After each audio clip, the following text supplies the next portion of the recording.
The 70s were coming to a close and the Japanese economy was looking forward to a decade of previously unprecedented growth. This would come from the diversification of their economic practices and worked out marvelously well until 1990.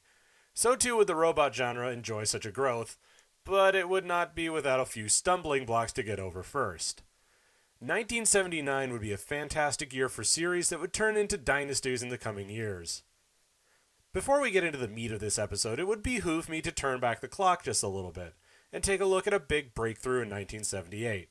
Somehow, when Toei Company acquired the rights to Marvel's Spider-Man, they thought it would be a swell idea to add aliens, transformations, flying cars, and all sorts of wacky crap to the main character.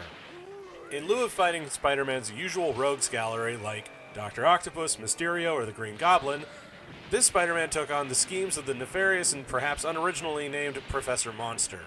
When Professor Monster's machine BEM creatures grew too large for Spider-Man to fight on his own, he summons the Marveler, which transforms into his fighting machine, the Leopardon. And suddenly, a dynasty was born. While Spider-Man did not enjoy as much success perhaps as Toei would have liked, lasting only one season, the concept was sound enough that they put it into the next series, Battle Fever J. While technically the first in the Super Sentai series until 1995, when Gamechanger and Jack were added to the lineup, Battle Fever J was more known for its introduction of the giant fighting mecha that immediately became a series staple. The series itself lasted the full complement of episodes for a Sentai show, and every subsequent series got their own mech as well. Viewers in the USA would know these as Megazords. And with the coming of Go Busters vs. Gamechanger, the term is applied to the rest of these machines as well. The dynasty was established and continues to this day unfettered. Another great dynasty was to begin its ascent that year. Building off the great success that was Yataman, the Time Bokan series began its next entrant. In February of 1979, a week after the conclusion of Yataman, Zendaman hit the airwaves. Calling it a carbon copy of Yataman might be a little cold, as there was a time travel element and marginally different character designs. However, the voice actors for the villains remained the same, and would for several iterations to come. Still, while Yataman was more successful, Zendaman got the ball rolling for the series to carry on. However, not every anime series gets to be part of a dynasty. There are some near misses, like Mirai Robo Daltanius. With Combattler V's animation director Tadao Nagahama at the helm, Daltanius was successful enough to catch the eye of World Events Productions. As the legend goes, it was originally Daltanius, not Beast King Go Lion, that was originally supposed to be the first arc of Voltron. Now, whether or not this is actually true is up for debate, but one could see how the confusion could have arisen. So while Daltanius was not such a bad show, it also could have been part of something much greater. Who's to say what could have happened to it had it been brought over to the States? Voltron could have been a very different beast altogether. But then something hit the airwaves that changed the face of the genre indelibly. Mobile Suit Gundam began airing in April of 1979 and was met with apathy. Yes, the series that made the real robot genre what it was almost stalled out before it got underway. Unsurprisingly for a gritty war story, it wasn't terribly popular with young children.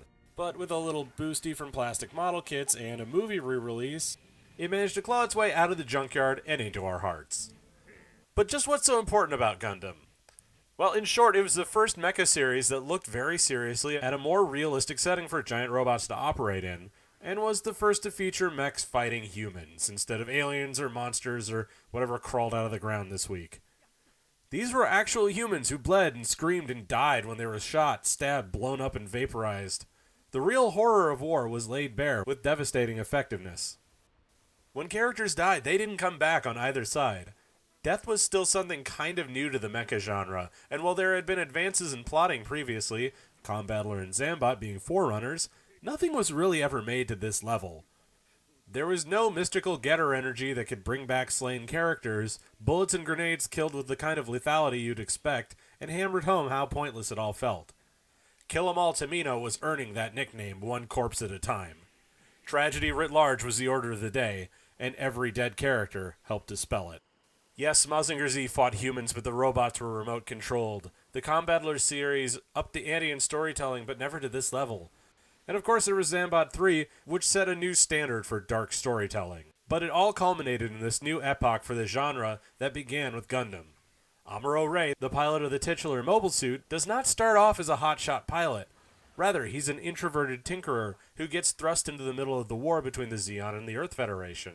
Nothing had really been seen like this to this point, and its legacy is longer lasting than any of the other series covered on this list so far. So much so that there's an entire series being made out of it, currently in production. Aside from that, 1979 ended off with just one more series, Gordian Warrior. A series featuring robots that built into each other like some sort of goofy Matryoshka dolls. Which was novel and very toy-worthy, but not particularly interesting as far as the story went. Luckily, it sold toys well enough to get 70 episodes out of it, and floated around Europe after its production run. So looking back at the 2 decades worth of mecha shows that we've covered, we've gotten to glimpse so very many robot series. We should be certain, however, to remember the ones that are really truly important. Obviously, the forerunners like Astro Boy, Tetsujin, and Mazinger Z are incredibly noteworthy. The ones who came shortly after, like Getter Robo, Combattler V, and Raideen, were also instrumental in the development of the genre. So with all these shows creating a solid foundation for the development of the genre, the 1980s loomed forward into a whole new direction for robot goodness, with Gundam leading the charge. Thanks to everyone who's made this video series a possibility, and I am amazed that I've been able to crank out this many episodes so far. I'm so happy with you guys' continued support, and I hope that you'll keep supporting me through the very, very, very dense 1980s episodes.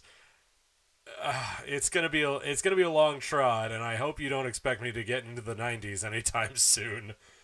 But I'm so amazed with the way that this has all come together, and I couldn't have done it without you guys. So keep on watching them mecha, and I will keep on making videos about it. Thank you everyone for supporting me this far, and I hope to see you next episode.